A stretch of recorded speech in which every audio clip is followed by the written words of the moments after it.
if you know that there are times where you focus too much on past failures, maybe you're dwelling on them, maybe you're doing it more often than you care to, and that you know it's having a detrimental impact on how you show up every day, on your consistency levels and your success, and listen on, because today I'm going to tell you why that is and what you're going to do about changing it. I'm Ian Hawkins, and this is Sport is Life. The purpose of sport, as I see it, is to see your vision become a reality, find your voice, create strong connections, and learn to trust your body.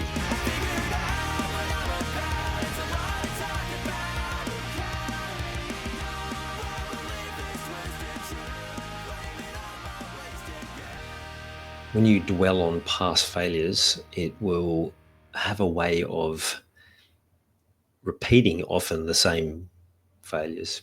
You'll have a negative mindset when you go into different situations, and you'll feel ill at ease whenever you have to go into a similar situation to that moment of failure that you're dwelling on.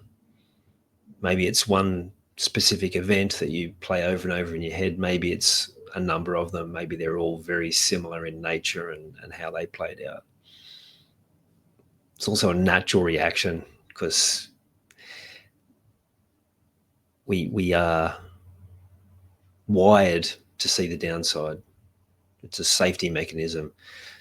In this day and age, we're so safe, so much safer than we realize, and yet that patterning still happens, where it's an evolutionary hardwiring, right, to keep us safe. But now it's not that sort of safety that we need. We need safety from ourselves in a lot of ways, and dwelling on past failures, well, it's a natural thing, is really not helpful, and it's keeping you stuck in so many ways.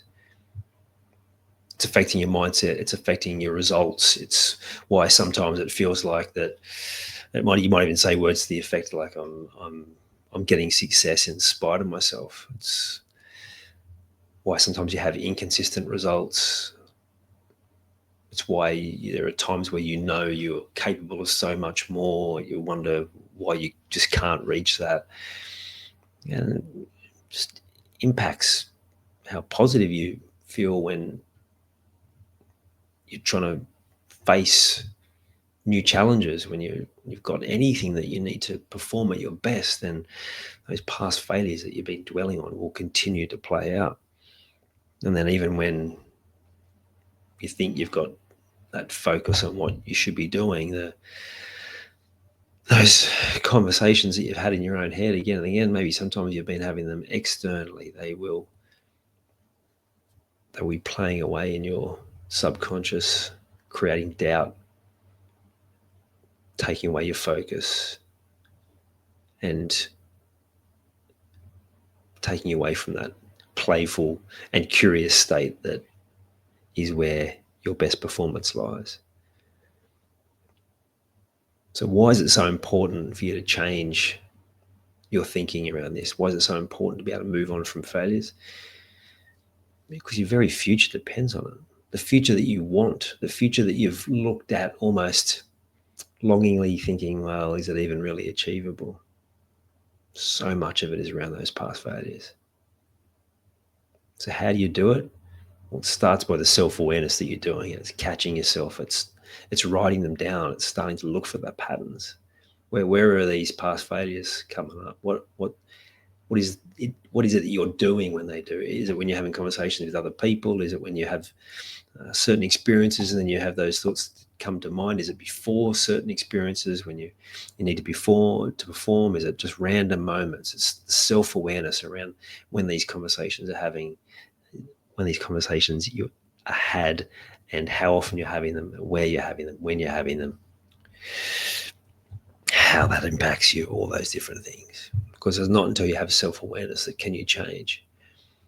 The self-awareness brings power. It brings the ability to be in self-control, because once you can identify it, once you can see it, then you can change it.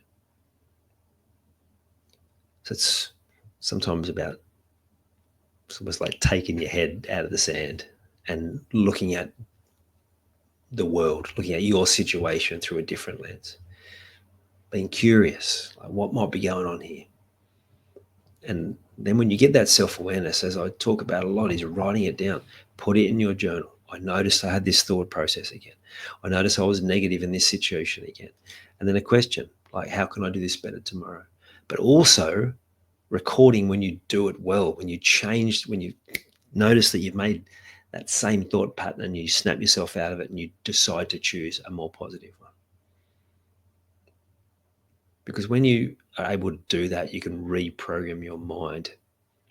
You might have heard the plasticity of the mind is to start to realize just how powerful the mind is at creating new pathways, new neural pathways to create new patterns, new beliefs. And you can be in control of that. It starts with self-awareness. Record when these things are happening. Have someone there to point it out to you when it's happening.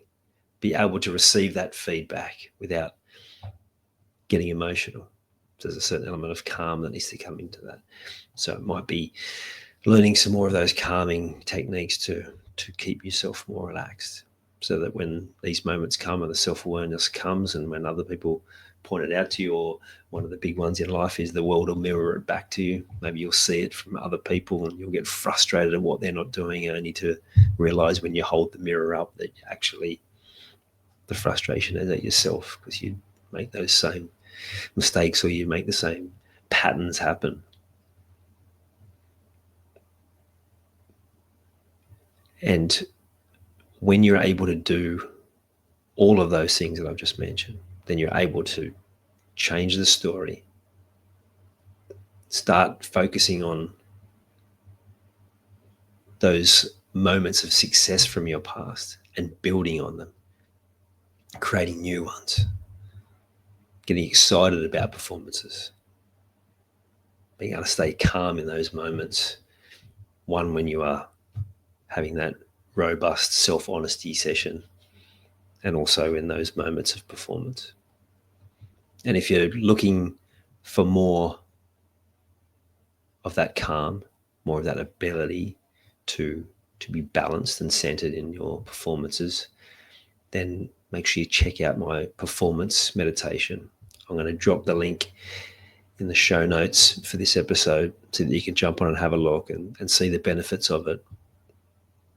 Might just be what you need to get started to find your calm, to stop dwelling on your failures and start getting yourself in a high performance mindset each and every day. You've taken the time to listen to this whole episode. Now it's time to take action. Commit to one thing you've learned today and make it happen. And to avoid any obstructions, join the Sport is Life movement by clicking on the link in the show notes.